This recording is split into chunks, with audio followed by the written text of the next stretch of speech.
మరోసారి బీహార్ సీఎంగా నితీష్ కుమార్ 10వసారి సీఎం పదవిని చేపట్టనున్నారు నితీష్ కుమార్. ఇక ఈ నెల 20న పాట్నా గాంధీ మైదానంలో ప్రమాణ స్వీకారం చేయనున్నారు.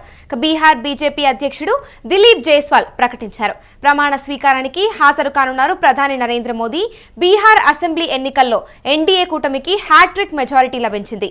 243 స్థానాల్లో 202 సీట్లను గెలుచుకుంది ఎన్డీఏ. ఇక ఇదే అంశంపై పూర్తి సమాచారం మా ప్రతినిధి వెంకట్ అందిస్తారు. చెప్పండి వెంకట్, ఈ నెల 20న పాట్నా గాంధీ మైదానంలో జరగనున్న ప్రమాణ స్వీకారంపై మీ దగ్గర ఉన్న సమాచారం ఏంటి? బీహార్ లో ఎన్నికలకు బీజేపీ మరోసారి విజయం సాధించింది. దాదాపుగా 3-4 నెలల నుంచి అత్యంత ఉత్కంఠ రేపుతున్నటువంటి ఈ ఎన్నికల్లో బీజేపీ నేతృత్వంలోని ఎన్డీఏ కూటమి 202 సీట్లతో తిరిగి అధికారంలోకి వచ్చింది. దీనితో 10వసారి ముఖ్యమంత్రిగా నితీష్ కుమార్, ఎవరైతే ప్రస్తుత ముఖ్యమంత్రి ఉన్నారో, తాజాగా ఆయన రాజీనామా చేశారు గవర్నర్ ని కలిసి. ఆయన మరోసారి ప్రమాణ స్వీకారం చేయబోతున్నారు. దీనితో అంటే 20 ఏళ్ల నుంచి ముఖ్యమంత్రిగా కొనసాగుతూ వస్తున్నటువంటి నితీష్ కుమార్ ఇప్పుడు మరో 5 ఏళ్ల పాటు ఏకగ్రీవంగా ముఖ్యమంత్రిగా బాధ్యతలు చేపట్టనున్నారు. ముఖ్యమంత్రిగా బాధ్యతలు నిర్వహించనున్నారు. అటు బీజేపీ అలాగే ఎన్డీఏ కూటమిలోని ఇతర పక్షాలు కూడా ఈ విషయంలో ఏకాభిప్రాయంతోనే ఆయన శాసనసభ పక్ష నాయకుడిగా ఎన్నుకోవడం జరిగింది. దీంతో ఇప్పుడు ఇక ప్రమాణ స్వీకారానికి సంబంధించి పెద్ద ఎత్తున ఏర్పాట్లు అయితే జరుగుతున్నాయి.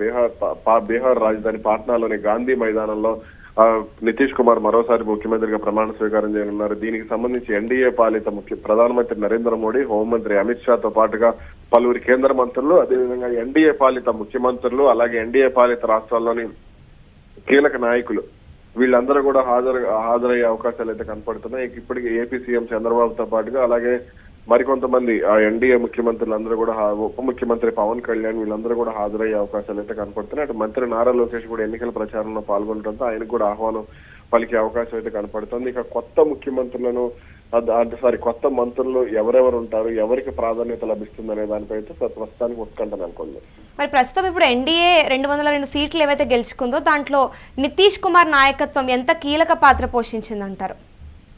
నితీష్ కుమార్ కు అక్కడ ఉన్న మంచి ఇమేజ్ ఉంది. దీంతోనే ఆయన అక్కడ మరోసారి ముఖ్యమంత్రిగా, అంటే ఆయన అభ్యర్థిత్వాన్ని అక్కడ ప్రజలు అంగీకరించారనే చెప్పాలి. ఇక ఎన్డీఏ పాలిత అంటే ఆయనకున్న సాధారణంగా నితీష్ కుమార్ అంటే ప్రస్తుతం ఎమ్మెల్సీగా కొనసాగుతున్నారు. ప్రజల్లోకి వెళ్లి ఆయన ప్రత్యక్ష ఎన్నికల్లో పోటీ చేయకపోయినా సరే ఆయనకు ప్రజల్లో ఉన్నటువంటి ఒక మంచి అంటే ప్రజల్లో అక్కడ ఎవరైతే అభివృద్ధి విషయంలో కానీ, మరికొన్ని సంక్షేమ కార్యక్రమాల విషయంలో కానీ, ఆయన పరిపాలన విషయంలో కానీ, అంటే వివాదాలకు దూరంగా ఉండటం ఇవన్నీ కూడా జరుగుతూ ఉంటాయి. ఈ నేపథ్యంలోనే నితీష్ కుమార్ మరోసారి ముఖ్యమంత్రిగా ప్రమాణ స్వీకారం చేయబోతున్నారు. ఇక కేబినెట్ కు సంబంధించి నితీష్ కుమార్ నేతృత్వంలోని జేడీయూకు అంత పెద్దగా ప్రాధాన్యత ఉండకపోవచ్చు అనే అభిప్రాయం అయితే కనపడుతుంది. ఉప ముఖ్యమంత్రి పదవిని బీజేపీ తీసుకునే అవకాశం ఉంది. కీలక శాఖల్లో అంటే రెవెన్యూ కానీ, ఆర్థికంగా కానీ, అలాగే ఆరోగ్య శాఖ ఇవన్నిటికి సంబంధించి అటు హోంశాఖ కూడా బీజేపీ తీసుకునే అవకాశాలు అయితే స్పష్టంగా కనపడుతున్నాయి. దీనికి సంబంధించి మరో 2 రోజుల్లో అయితే స్పష్టత రానుంది.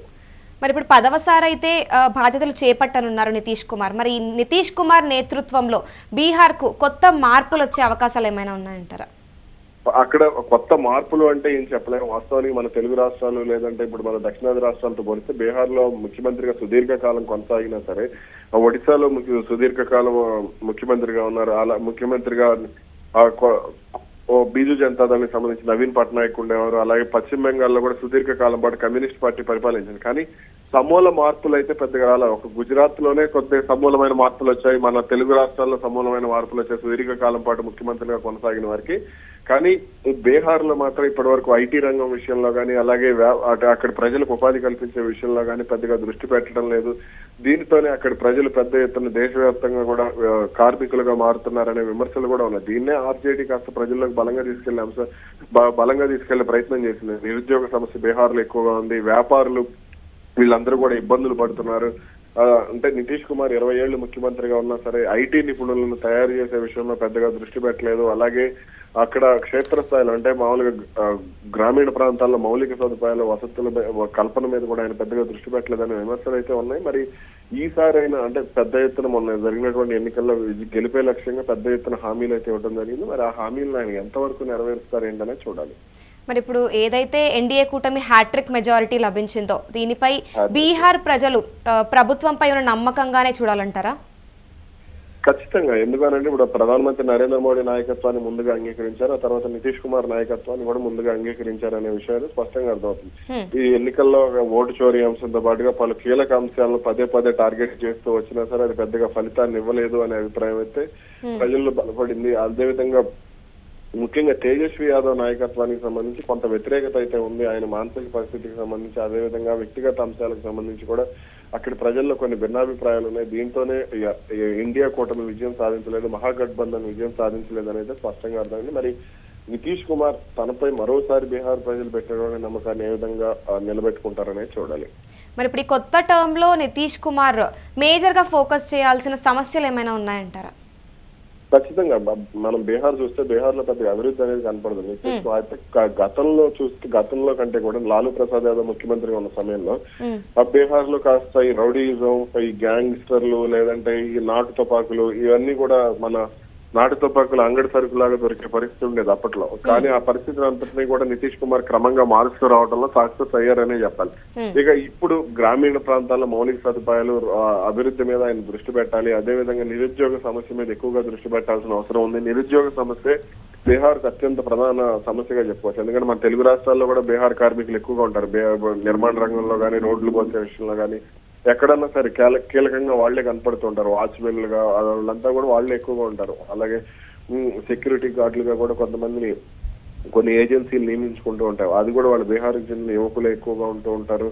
ఇక దొంగతనాలు చేసే వాళ్ళు కూడా బీహార్కు సంబంధించిన వాళ్ళు, బీహార్ గ్యాంగ్లు హత్యలు చేసే వాళ్ళ విషయంలో ఇవన్నీ కూడా బీహార్ గ్యాంగ్లు ఎక్కువగా ఉంటూ ఉంటాయి. కాబట్టి దీన్ని ఆయన ఇంకా మరింత కంట్రోల్ చేయాలి. నిరుద్యోగ సమస్యకు పరిష్కారం చూపించాలి. కేంద్ర ప్రభుత్వ సహకారం అనేది నితీష్ కుమార్ కు ముందు నుంచి ఉంది. కాబట్టి ఇప్పుడు కూడా మరి ఆయన దీని మీద దృష్టి పెడతారా లేదా అనేది చూడాలి. Thank you Venkat. ఇక 10వసారి సీఎం పదవిని నితీష్ కుమార్ అయితే చేపట్టడానికి సిద్ధమైపోతున్నారు. ఈ నెల 20న పాట్నా గాంధీ మైదానంలో ప్రమాణ స్వీకారం చేయనున్నారు. బీహార్ రాజకీయాలు మరొక్కసారి నితీష్ కుమార్ చుట్టూనే తిరుగుతూ ఉన్నాయి. ఎన్నికల ఫలితాలు ఎలా ఉన్నా కూడా ముఖ్యమంత్రి పీఠం మాత్రం ఆయనకే దక్కనుందనే సంకేతాలు అయితే స్పష్టంగా ఉన్నాయి. ఇక కేవలం సంఖ్యాబలమే కాకుండా ఆయనకున్న పరిపాలన అనుభవం, రాష్ట్ర రాజకీయ పరిస్థితులు అయి ఉండొచ్చు, కూటమిలో ఆయనకున్న ఆమోదయోగ్యత వంటి అంశాలు నితీష్ను మళ్లీ ముఖ్యమంత్రి పీఠం వైపే నడిపిస్తున్నాయి. ఇక గత 2 దశాబ్దాలుగా చూసుకున్నప్పటికీ నితీష్ కుమార్ బీహార్ రాజకీయాల్లో కేంద్ర బిందువుగా అయితే ఉన్నారు. ఆయన పార్టీకి పూర్తి మెజారిటీ లేనప్పుడు కూడా ముఖ్యమంత్రిగా బాధ్యతలు చేపట్టారు.